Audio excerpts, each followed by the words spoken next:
दिवि भुवि चरसायां का स्त्रियस्तदुरापा कपटरुचिरहासो भ्रुविजृम्भश्चजास्यु शरणरजौपास्ते जैस्यभूतिर्भयङ्का अपि च कृपणपक्षे झुत्तमश्लोकशब्दः।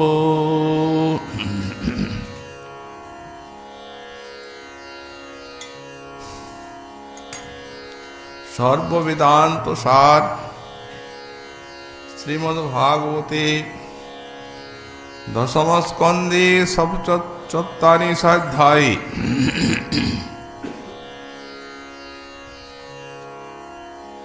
दिव्योन्मादवती श्री श्री राधारानी तार এই দিব্যোন্মাদের স্বভাবে চরণ নিকটে গুঞ্জনরত ভ্রমরকে মান ভঙ্গিতে শ্রীকৃষ্ণের দূত কল্পনা করে আর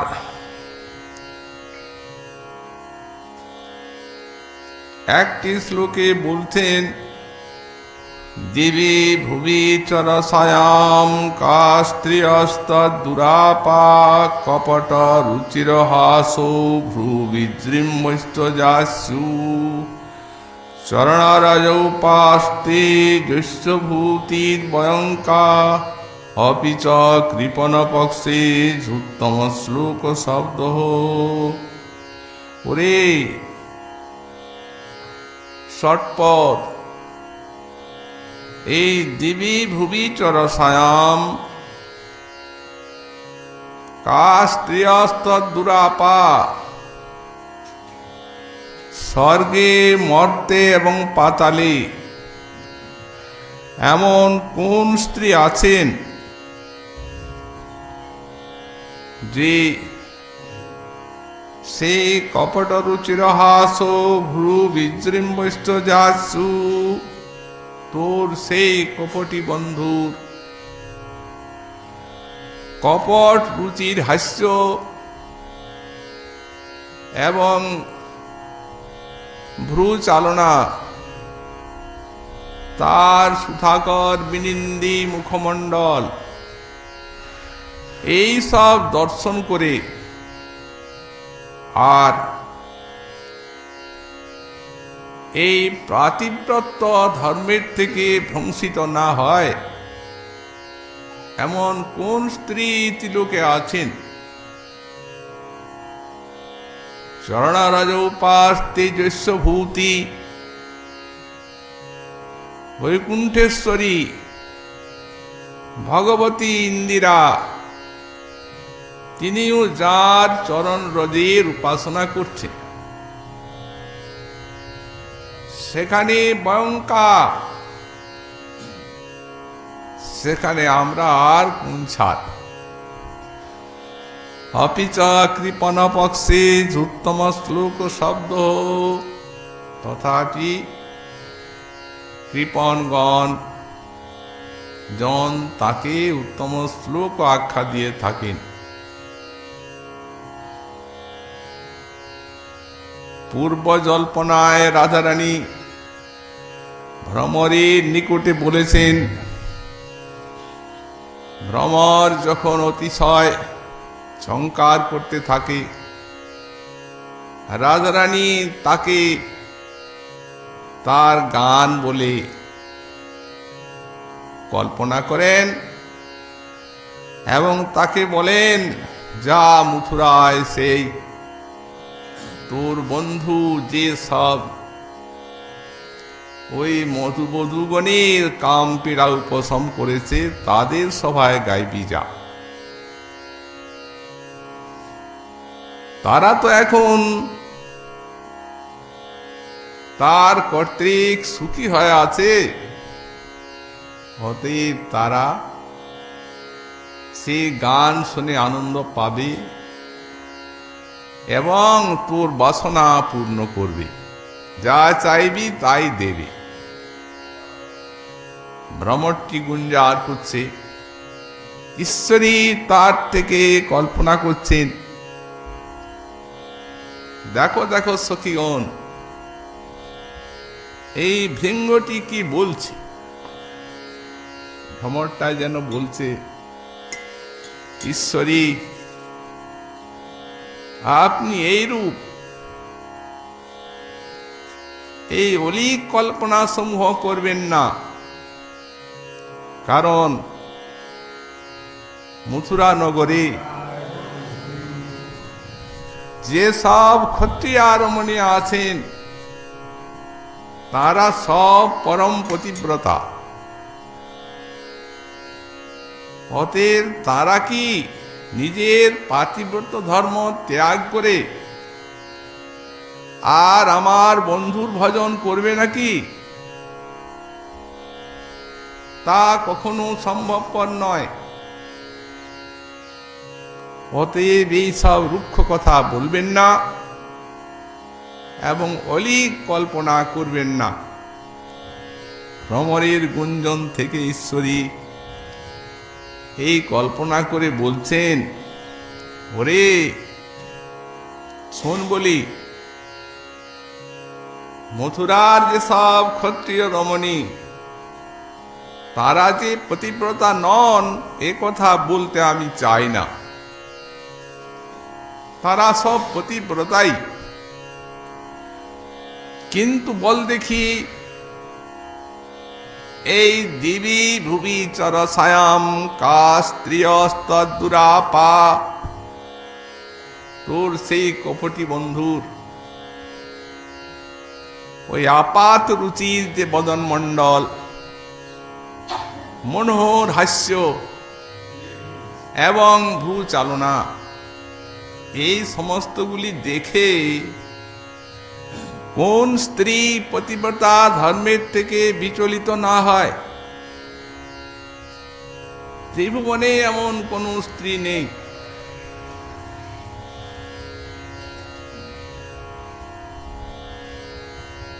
ব্রজরমণী গণ রাস রজনীতি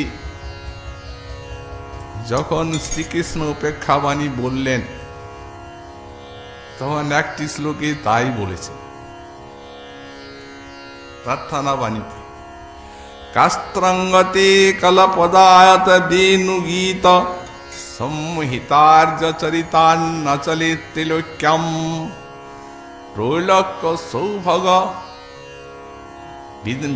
বিদিক্সমিদঞ্চরূপম যদ গো দ্বিজ দ্রুমম মৃগা পুলকান্য বিভ্রন।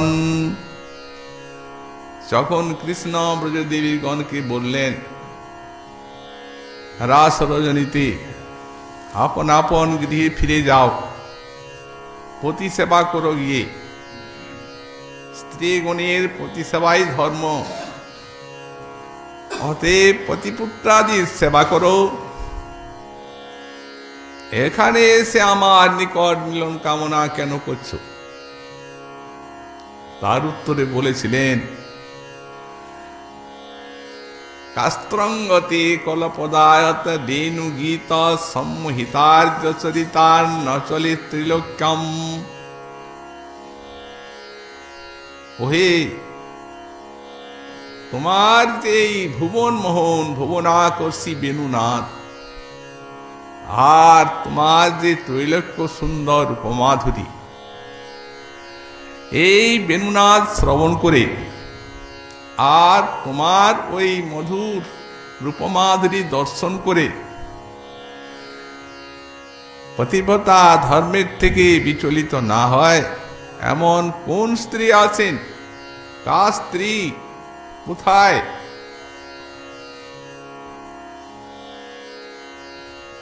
ত্রৈলোক্য সৌভগমিদিঞ্চ নিরীক্ষরূপম যদ গো দ্বিজদ্রুমম মৃগা পুলকান্য বিভ্রন। তোমারই ত্রৈলোক্য সুন্দর রূপ, রমণীর কথা দূরে থাক, গাভীগুলি পর্যন্ত তোমার রূপ দেখে আর তোমার বেণুনাদ শ্রবণ করে পুলকিত হয়, কর্ণকে ঊর্ধ্বে উঠিয়ে রাখে। অমৃত ধারার মতো সেই বেণুনাদ আস্বাদন করে, তাদের নয়নের থেকে অশ্রুধারা ঝরে পড়ে, স্তনের থেকে অজস্র ক্ষীরধারা স্রবিত হয়, পুলকিত হয় তারা। তাদের বৎসগুলির অবস্থা আরো চমৎকার। সাবাস্মতস্তনপয় কবলাস্মতস্তু। বৎসগুলি যখন স্তন্যপান করতে থাকে, বেণুনাদ শ্রবণ করে অজস্র স্তন্য খরিত হয় গাভীদের। ওরা পান করতে পারে না, যেটা মুখে থাকে সেটাও গলিত হয়ে যায়, যেন একটা চিত্রের মতো তারা স্থির হয়ে থাকে তোমার বেণুনাদ শুনে। জাত গো দ্বিজ পক্ষীগুলি পর্যন্ত এই প্রকারে পুলকিত হয়, নয়নাশ্রু বর্ষণ করে। সামনে সুপক্ষ ফল খায় না, কৃষ্ণ কৃষ্ণ জপ করে তারা বৃক্ষলতা পর্যন্ত। বৃক্ষগুলি অঙ্কুর উদ্গম ছলে পুলক প্রকাশ করে, আর অশ্রুধারা বর্ষণ করে, মধুধারা বর্ষণ ছলে তারাও পুলকিত হয়। সুতরাং আর মানব মানবীর কথা কি আছে? তো সুতরাং তুমি যে আমাদেরকে এই পতিব্রতা ধর্মের শিক্ষা দিচ্ছ, এটি কি আমাদের পক্ষে কখনো সম্ভবপর হয়? উদ্বন্তি তৈরতিং কুশলাস্মাত্মন নিত্য প্রিয়ে পতিসুতাদিবেদার্থী দৈকিম। তুমি পতিপুত্রের ভজনের উপদেশ দিচ্ছ, কিন্তু কুশলা অর্থাৎ যারা সার বিবেক কুশল বা শাস্ত্রবিদ শাস্ত্রজ্ঞ, তারা কুর্বন্তিহি তৈরতিং, তোমাতেই রতিবিধান করে থাকে। কারণ তুমি হচ্ছ সকলে নিত্য প্রিয়। পতিপুত্র এ তো সব আরতি দো, এ তো সংসার দুঃখ ভোগ করাবি, এ তো মায়া। পতিপুত্র সেবনের দ্বারা ওই ভবরোগ কি খণ্ডিত হয়? সুতরাং তুমি পরমাত্মা স্বরূপ, অতএব তুমি আমাদের প্রতি প্রসন্ন হও এবং আমাদের আশালতাটিকে তুমি ছিন্ন করে দিও না। বহুর আশায় তোমার চরণে প্রপন্ন হয়েছি, তুমি তোমার চরণে আমাদের স্বীকার করো। এই কাস্ত্রঙ্গ শ্লোকটি যখন মহাপ্রভু শ্রী স্বরূপ দামোদরের মুখে শুনেন, তখন দিব্যন্মাদি তিনি এ রস আস্বাদন করেছেন। নাগর কহ তুমি করিয়া নিশ্চয়, এই ত্রিজগত ভরি আছে যত যোগ্যা নারী, এই তোমার বেণু কাহা না আকর্ষায়, কাকে না আকর্ষণ করে? হইলে যত বেণুধ্বনি সিদ্ধ মন্ত্রাদি যোগিনী, দ্যুতি হইয়া হরে নারীর মন। মূল শ্লোকে এই ব্যাখ্যা নাই। মহাপ্রভুর আস্বাদনী রাধা ভাবে সিদ্ধ মন্ত্রাদি যোগিনী, কোন যোগিনী যদি মন্ত্রসিদ্ধ হয় এবং সেই মন্ত্রসিদ্ধ যোগিনীকে যদি কোনো নায়ক ওই নায়িকাকে মুগ্ধ করার জন্য যদি তাকে দ্যুতি করে পাঠায়, তাহলে সেই নায়িকার কি সেই মোহের থেকে মুক্তি পাওয়ার কোন উপায় থাকে? দ্যুতি হইয়া মোহে নারীর মন, মোহৎকণ্ঠা বাড়াইয়া আর্যপদ ছাড়াইয়া আনি তোমায় করে সমর্পণ। ধর্ম ছাড়াও বিনুদ্দারি, হানো কটাক্ষ কাম সরে, লজ্জা ধর্ম সকলি ছাড়াও, আর এবে আমায় করি রোষ, কহ পতিত্যাগে দোষ। ধার্মিক হইয়া ধর্ম শিখাও, তোমার অন্য কথা অন্য মন, বাইরে অন্য আচরণ, এই সব শঠ পরিপাটি। ইনিও বলছেন রাধারানী সব কপট, তুমি জানো পরিহাস, কিন্তু হয় নারীর সর্বনাশ। ছাড়ো হোক এ সব কুটি নাটি, তোমার বিনুনাদ অমৃত ঘুলে। দুধের থেকে দধি হয়, তার থেকে অমৃত হয়। যদি অমৃতেরই দধি করা হয় আর তার থেকে ঘোল হয়, তাহলে ওটা কেমন হবে? বিনুনাদ সেই অমৃত ঘুলে, আর তার সঙ্গে অমৃত সম মিঠা বলে। তোমার বাক্যটি হচ্ছে আবার মিষ্টি এবং অমৃতময়, ভুলে আবার মিষ্টি দেওয়া হলো। অমৃত সমান ভূষণ সিঞ্চিত, তার ভূষণের ধ্বনি হলো আর একটা অমৃত।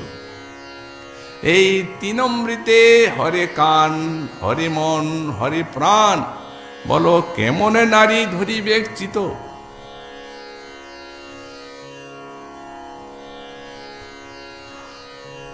যে বাবেনু কলধ্বনি, একবার তাহা শুনি, জগৎ নারী চিত্ত আউলায়।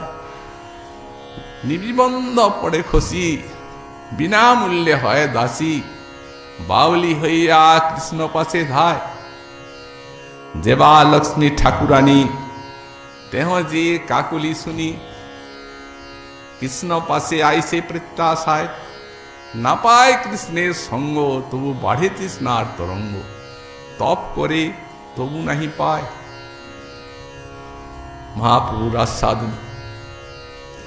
কাস্ত্রী অস্ত দুরাপা, জগতে এমন কোন স্ত্রী তার দুর্লভ আছে বল? এখানে একটা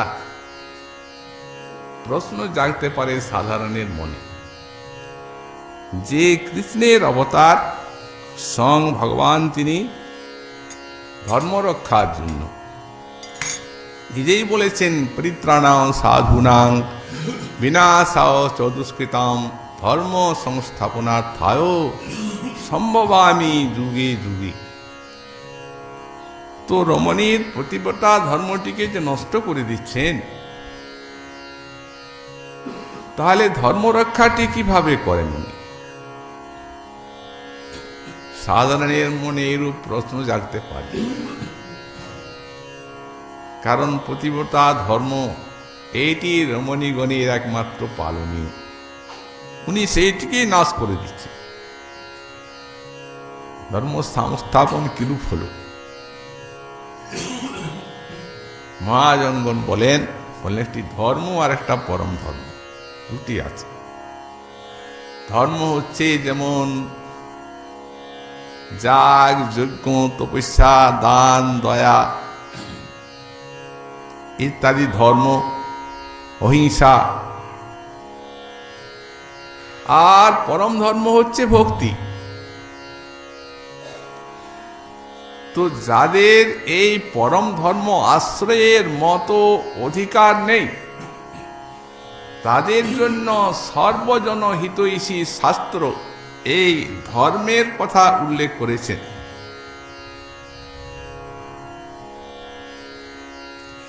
যখন পরম ধর্মের অধিকার হলো, ধর্ম গেল, ওটা অধিকার শেষ হয়ে গেল। এই জন্যে ভাগবত বলেন, তাবৎ কর্মাণি কুর্বিত ন নির্বিদ্যেত যাবতা মৎকথা শ্রবণাদু বা শ্রদ্ধা যাবন্ন যাবতী। ততদিন কর্ম করবেন যতদিন না কর্মে নির্বেদ আসে, যাগ, যজ্ঞ, তপস্যা, দান, দয়া ইত্যাদি। যখন নির্বেদ এলো, তখন জ্ঞান যোগের অধিকার এসে, আর যখন হরিকথায় রুচি এলো তখন ভক্তির অধিকার এসে গেল।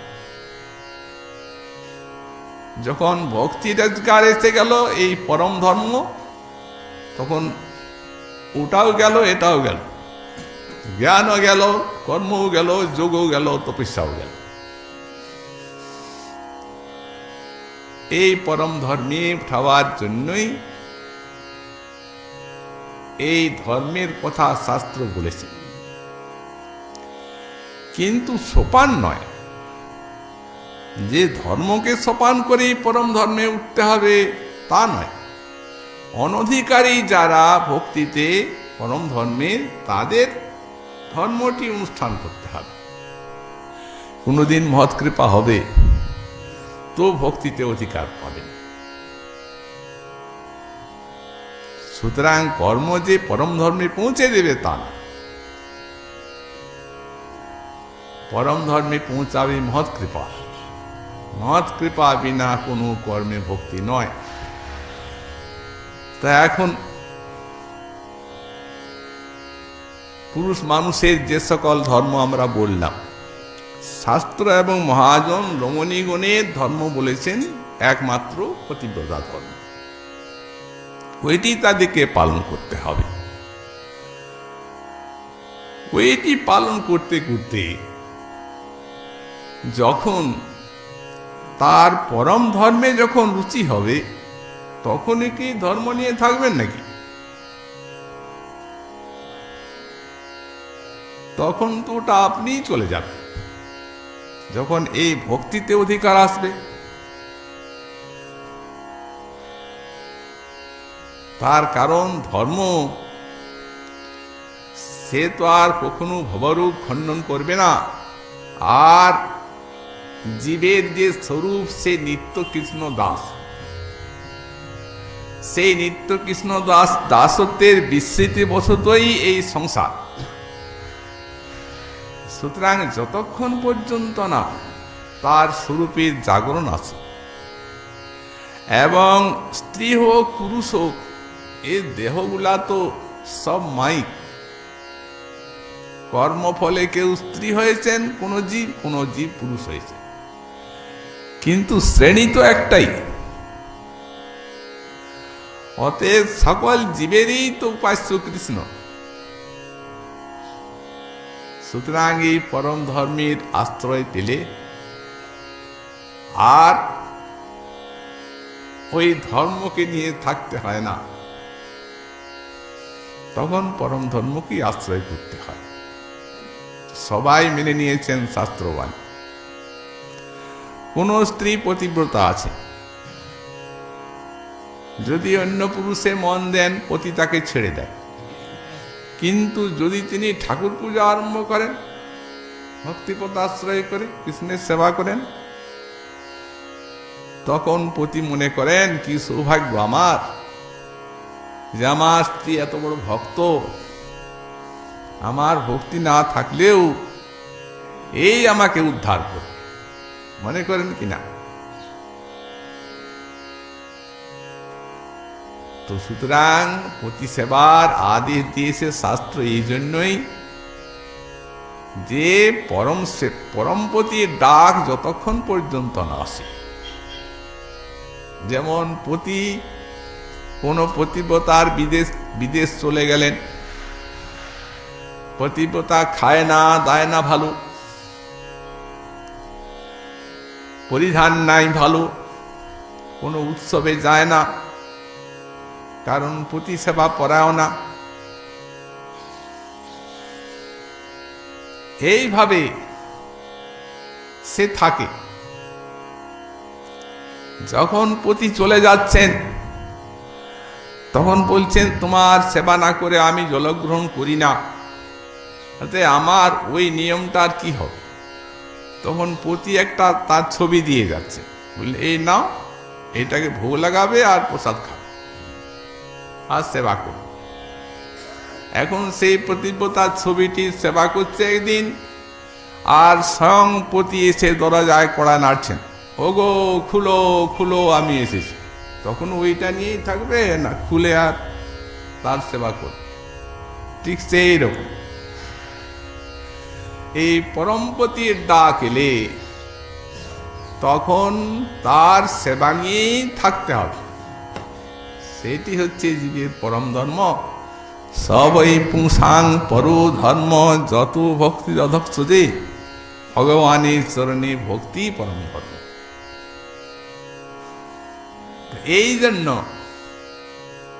এমন কোন স্ত্রী তার দুর্লভা আছেন, ভ্রমর গুঞ্জন করছে, রাধারানী কল্পনা করছেন, ভ্রমর যেন বলছে ঠাকুরানী আপনি যা বললেন সে তো সব গুণ আমার প্রভুর, অতএব গুণী যখন সব, তখন আবার আপনি তিরস্কার করছেন কেন? শট লম্পট এইসব কথা বলছেন।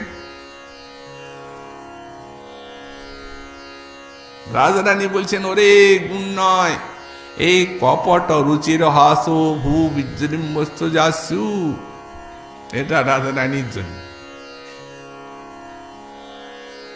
তার কারণ এদের ভূমি আলাদা, ব্রজগোপীগণ তাদের ভূমিটা আলাদা, আর আমরা যেটা বললাম সেটা জীব পক্ষে, আর এরা হচ্ছেন সাক্ষাৎ আনন্দিনী শক্তি, তার স্বরূপ শক্তি। রাধারানী হচ্ছেন মহালক্ষ্মী স্বরূপা, অনন্ত কমলাগণের অংশিনী, তার কাব্য সব গোপী। তবে এই যে পাতিব্রত্য ত্যাগ ইত্যাদি এগুলি তো তাদের জন্য নয়, এ তো যোগমায়ার খেলা। মো বিষয়ে গোপীগণের উপপতি ভাবে, ভাবটা উপপতি, তিনি কি সত্যই উপপতি হয়ে গেলেন নাকি? না এদের আবার অন্যপতি আছে নাকি? যোগমায়া তো ভাব পুষ্টির জন্য দিয়ে রেখেছেন এক একটা এই পতিন্মন্য গোপ, যাতে এই ভাবটা পুষ্টি হয়, যাতে এই প্রেমের অতুলনীয় উচ্ছ্বাস আসে, এই প্রেম যাতে সর্বত্যাগ করে নিজের প্রভাব দেখায় কৃষ্ণকে ভজনের জন্য। এই ভাব না হলে তো হবে না, ভাবের বস্তু ভাবেই তো আসছেন। ভূবার্যমানতা, প্রচ্ছন্ন কামতা, দুর্লভতা ইত্যাদি দিয়েছে এই ভাবটা। তত্ত্বে তো রাধা কৃষ্ণ এক আত্মা, একই স্বরূপ, পৃথক তো কিছু নয়। কেবল এই ভাবটি পুষ্ট করছেন, প্রেমটাকে অতুলনীয় রূপে উচ্ছ্বসিত করার জন্য। একটা হচ্ছে তত্ত্ব আর একটা হচ্ছে রস। এই তত্ত্বের উপরে রসটা প্রতিষ্ঠিত আছে। আমাদের মহাজন বললেন কোনোদিন পতিন্মন্য গোপগণ আসল গোপীকে দেখতেও পায় না, চোখে দেখেও না। তবে অভিমানটা তাদের কি করে পুষ্ট করে? বললেন যোগমায়া একটা ছবি দিয়েছেন, তাদের একটা প্রতিকৃতি মূর্তি, সেই মূর্তিগুলা সামনে ঘুরে বেড়ায়। মূর্তিগুলা দেখেও তাদের মিলনাকাঙ্ক্ষা জাগে না, ভক্তি আসে। কারণ ওই মূর্তিটা মূল গোপীরই ছবি, ওই রকম, এই জন্য ভক্তি আসে। এবং এসব গোপন যারা আছেন ভাব পুষ্টির জন্য আছেন, তাদের মধ্যে কোনো পিপাসাও নাই, কাম পিপাসা কিচ্ছু রাখেননি যোগমায়া, কেবলমাত্র সাক্ষী। যোগমায়া কিছু রাখেননি তাদের। ভাব পুষ্টির এত প্রয়োজন, আর পরকীয় ভাবটার এত দরকার এই ব্রজে। এই তো তাদের। তো এইখানেই এই কথাগুলি, ওরে সব তো কপট, তুই বলছিস ঠিক, কিন্তু ওই হাসি, ওই যে ভূবৃজ্জিম্বন, ওই যে সুধাকর বিনিন্দি মুখমণ্ডল, ভালো না, ভয়ঙ্কর। দিব্যগোস্বামী পাদ গোপাল চম্পতি লিখছেন বিড়াল তপস্বী, বিড়াল তপস্বী তপস্যা করতে থাকে। ইঁদুরগুলি মনে করে বিড়াল তো আমাদেরকে ধরতো, এখন আর ও ধরবে না, এখন ও ধার্মিক হয়ে গেছে, হিংসা ছেড়ে দিয়েছে, ও তপস্যা করছে, চলো যায়। যেমনি ইঁদুর বের হয়েছে তেমনি খাপ। তো সেই বিড়াল তপস্বী তোর বন্ধু, এই যে তার রূপ, আর এই যে তার মধুর হাসি, আর এই ভূ বিজৃম্বন, এগুলি সব কপট। ওরে লোকে মনে করতো কি যে ওর মনেই কপট আছে, কারণ কপটতা তো মনেই থাকে, বাইরে থাকে না। লোকে মনে করতো ওর মনেই কপট আছে, কিন্তু এগুলিতে কি কপট, এগুলা সব ভালো। কিন্তু আমরা ওর সঙ্গে ব্যবহার করে বুঝেছি যে মনে তো কপট আছে, ওর এই সবগুলিও কপট, হাস্যটাও কপট, আর ভূবিজৃম্বন মুখখানা সৌন্দর্য যে সেও কপট। এই যে বললেন কপট ও রুচির, এই যে রুচিরতা এটি কপট। ভূবিজৃম্বস্যাসু, ভালো লোক যারা সাধু ব্যক্তি, তাদের এটা ভালো লাগে না। বিড়াল তপস্বী তাদের ভালো লাগে না। অন্তর বাহির এক তারা চান, কিন্তু সেটি তো নাই। তারা হবে তো গুণী, কিন্তু এগুলি তো গুণ নয়, এগুলি কেবল দুঃখদ, যেমন আমাদেরকে দিয়েছে।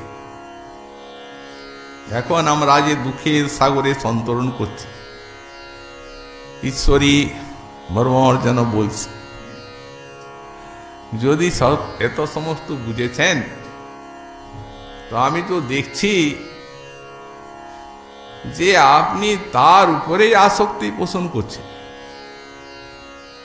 তো যদি বুঝেইছেন যে আমার বন্ধু কেবল দুঃখই দেবে আপনাদের, আর তার অন্তর বাহিরে কেবলই কপটতা, তাহলে ওকে ছেড়ে দিলেই তো হয়, তার উপরে আসক্তি পোষণ করেন কেন?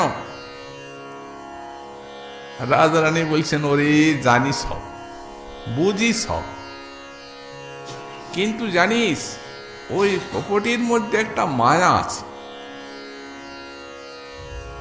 এই যে আমরা এত দুঃখ পাচ্ছি, তাও যে কোথায় কৃষ্ণ বলে কাঁদছি, এ তার মায়া। তার প্রতি আসক্তি ছাড়তে পারি কই? বুঝি সব যে দুঃখদা বন্ধু, কিন্তু সব জেনে শুনেও আসক্তিটা ছাড়তে পারি না।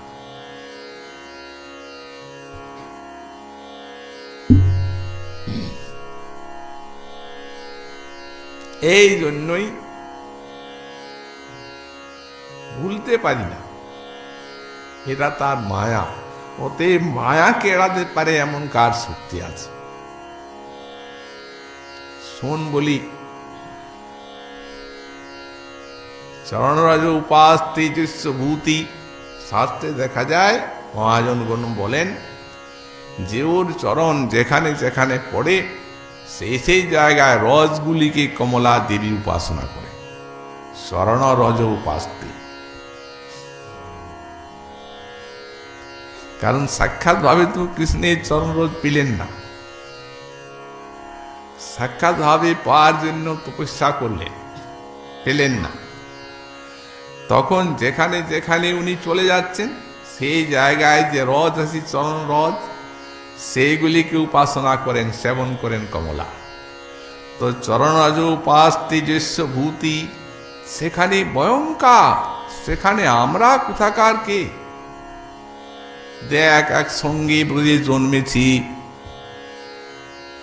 তিনিও গোপজাতি, আমরাও গোপী, একসঙ্গে বেড়েছি, শিশুকালের থেকে ভালোবেসেছি। সুতরাং আমাদের আর কথা কি? ওরে জানিস, সেই কপটি সে দেখলো যে সমস্ত জগতে স্ত্রীকে বশীভূত করতে হবে। তো সমস্ত জগতে স্ত্রীকে বশীভূত করতে গেলে চতুর ব্যক্তি তো মনে করলো যে যে আদর্শ আছে সেই তাকে আগে বশীভূত করা দরকার। এই জন্য সমগ্র রমণীগণের আদর্শ হচ্ছেন কমলা লক্ষ্মী দেবী, ওই ভূতি। এই জন্য তাকেই আগে এইভাবে মায়াতে অধীন করে নিল। আর মায়াই তার যদি না থাকে তাহলে বৈকুণ্ঠ এই নারায়ণী চরণ উপাসনা তার এত বড় সম্পত্তি, তিনি সেটি ছেড়ে এখানে আছেন বৃন্দাবনের তপস্যা করতে আর চরণ রজের উপাসনা করতে। এই জন্য সেই মায়াতে আমরা তার প্রতি আসক্তি ছাড়তে পারি না। অপিচ কৃপণ পক্ষে উত্তম শ্লোক শব্দ, আমরা তো এখন দিন দুঃখী। কৃপণ মানে দুঃখী জন। জানিস আমাদের মনে কি হয়? আমাদের মনে হয় লোকে তারে উত্তম শ্লোক বলে, তো এই যে তার উত্তম শ্লোক নাম, এই নামটাই আমাদের একদিন এই বিরহ সিন্ধুর থেকে পার করবেই। এই বিশ্বাস নিয়ে তার প্রতি আসক্তি ছাড়তে পারি না। এখানে জীব গোস্বামী পাদ লিখেছেন যে জৈমিনী মুনির শিষ্য যারা আছেন তারা বলেন দেবতাগণকে বিশ্বাস করবেন না, কারণ ওই কর্মযোগী তো কর্মেতে দেবতাগণের যখন আহ্বান করা হয় যাগযজ্ঞ, তখন ঘট দেওয়া হয়, সেই ঘটে সেই দেবতাগণের চিন্তা করা হয়, ধ্যান করা হয়। তো সেই ঘটে যদি দেবতাগণ আসেন, যেমন ইন্দ্রকে ডাকা হচ্ছে, হা করছো ইহা করছো ইহা করছো, ইন্দ্রকে ঘটে অধিষ্ঠান করা হচ্ছে। তো ঘটে যদি ইন্দ্র আসে তাহলে তো হাতিটা যে ওর আছে ওই আবার পায়ে ছোঁয়ালেই তো ঘট ভেঙে যাবে। তো সুতরাং মন্ত্রাত্মক দেবতা, মন্ত্রাত্মক দেবতায় মন্ত্রেরই ঘটে অধিষ্ঠান আছে, ওই দেবতার অধিষ্ঠান কোথায়? এই জন্য মন্ত্রাত্মক দেবতা। তাই যে এর যে উত্তম শব্দটি, উত্তম শ্লোক শব্দ, আমরাও সেই উপরে ওই নামটিকে অবলম্বন করে আছি। ওই নামে আমাদেরকে একদিন বিরহ সিন্ধুর থেকে উদ্ধার করবে, এই বিশ্বাস অন্তরে নিয়ে আর এত জেনে শুনো তার কাপড় লাম্পট্য আদি তার প্রতি আসক্তিটা আমরা ছাড়তে পারি না। গোস্বামী পাদ বললেন এটি হরে কুহকতাখ্যানম গর্বগর্বিত ঈর্ষয়া শাশুয়েস্তদাক্ষেপ ধীর উজ্জ্বল্প এর যদি এটি উজ্জ্বল্প নামক চিত্রজল্প, তারই লক্ষণ এখানে দেওয়া হয়েছে। তো হরে কুহকতাখ্যানম, এই যে এখানে বলছেন দিবি ভুবি চ রসায়ন, স্বর্গে মর্তে পাতালে কোন রমণী আছে, এটিতে হরির শ্রীহরির কুহকতা এটি বর্ণন করা হয়েছে। কারণ স্বর্গীয় রমণীগণের কথাও বলেছেন, এরা বেনুগীতে দেবীগণ আসছেন স্বর্গে, তারা তো রূপ যৌবনের গর্বে ভরা। আরে মর্তে এমন কে আছে আমাদের আমাদের সমান রূপ এই মর্তে কে আছে, সেই ভাব নিয়ে তারা আসছে। তারা জানে না যে এখানে বৃন্দাবন আছে এবং বৃন্দাবনে নবীন কন্দর্প আছে। যেমনি বৃন্দাবনের উপরে এসেছে বিমান বিহার করছে, তেমনি এনি বাঁশি বাজাচ্ছে। এনি বাঁশির সুরটা গেল, কানে লেগেছে, কে বাজাচ্ছে এত মধুর সুর? চোখে গোবিন্দের রূপ লেগে গেল। বাঁশির গান শুনল, গোবিন্দের রূপ দেখল, প্রতিকলে মূর্ছিত হয়ে গেল দেবী। বচন ভূষণ স্খলিত হয়ে গেল, নিবিবন্ধন স্খলিত, কেশ আলুলায়িত, অধীর হয়ে গেল কৃষ্ণ কাব্যিরায়। পতিগণ কিন্তু তাদের কোনো অসূয়া করেন, বরং কৃষ্ণ ভক্ত তারা এই জন্য রোজ নিয়ে আসে পত্নীগণকে কৃষ্ণ দর্শন করায়। তো দেবীগণের এই অবস্থা, যখন কেউই এড়ান পায় না, তখন এই যে দীর্ঘবিচর সায়াম, এইখানে হলো তার কুহক, এইটাই কপটতা। তারপরে এই কপট রুচির হাস ভূবিনিম্বস যাচু, এখানে এইগুলি হচ্ছে গর্বগর্বিত ইচ্ছাচরণজ উপাস তেজস্বভূতি। ভগবতী কমলা দেবী যখন চরণ রজ উপাসনা করছেন, তখন আমরা আর কি এইটিতে গর্বগর্বিত ইচ্ছা। আর শাসুয়শ্চ তদাক্ষেপ, অসুয়ার সঙ্গে আক্ষেপ, এই যে বলেছেন কৃপণ পক্ষে উত্তম শ্লোক শব্দ, দিনজনের পক্ষে উত্তম শ্লোক শব্দটি আশ্রয় বললেন, এতেই অসুয়ার সঙ্গে আক্ষেপ করা হয়েছে।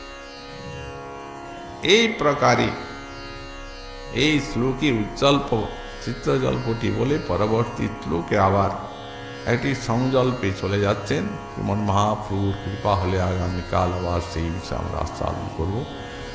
আজকে আমাদের ভাগবতী কথা